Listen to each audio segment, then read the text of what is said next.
অনেক দিন ধরে ভাবছিলাম যে হাতের কাছের চুড়ি করব। তো আমার কাছে যেহেতু কাঠের চুড়ি ছিল না, সেহেতু আমি এই ২ টা চুড়ি একসাথে মেক করে তারপরে চুড়ি বানাবো। এখানে আমি B6000 এই গ্লুটা ব্যবহার করব। আর এটা দিয়ে এখন আমি একটা চুড়িতে এরকম করে গ্লুটা দিয়ে দিলাম। আর আরেকটা চুড়িতে এরকম করে কিছুটা গ্লু দিয়ে দিব।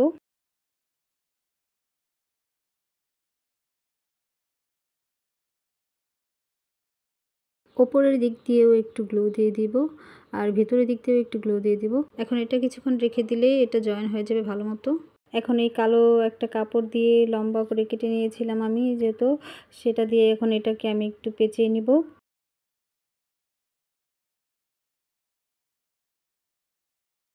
এখন এই চুড়িটার ভেতর দিক দিয়ে এরকম করে এদিক দিয়ে বের করে নিয়ে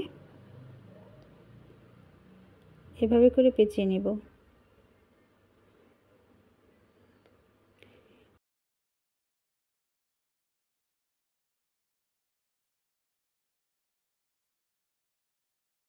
এরকম করে মূলত আমি পুরো চুড়িটাই পেঁচিয়ে নিব।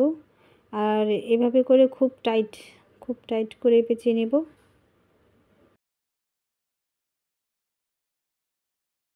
আল্লাহই জানে এটা কেমন হবে। এটা করছিলাম আর ভাবছিলাম যে এটা কেমন হবে কে জানে। এমন করে পুরোটা একদম পুরো চুড়িটাই এরকম কাপড় দিয়ে এরকম করে পেঁচিয়ে নিব।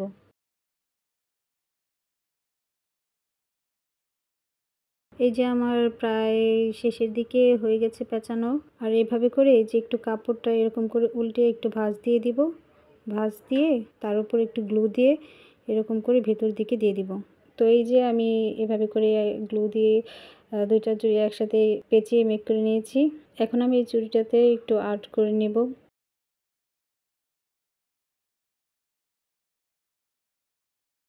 তো এরকম করে একটা গোল দিয়ে দিচ্ছি ফুলের জন্য।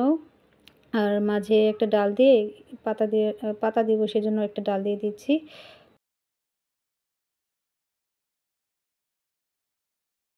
মূলত পুরো চুড়িটাতে এরকম একটা গোল রাউন্ড করে রাখবো ফুল দেওয়ার জন্য।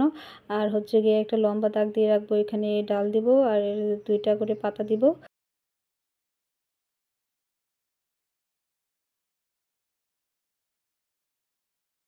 এই যে এভাবে করে পুরো চুড়িটাতে আমি এরকম করে দিচ্ছি। মাঝে একটা ফুল আর একটা লম্বা ডাল দিয়ে পাতা দিয়ে দিব।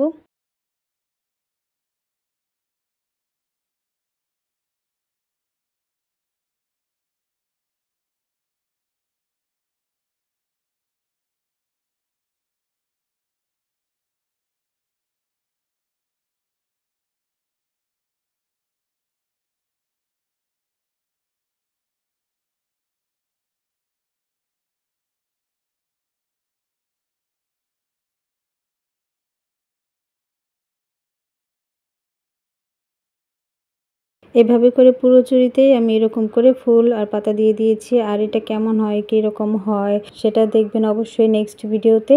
তো আজকের মতো এখানেই বিদায়। আল্লাহ হাফেজ।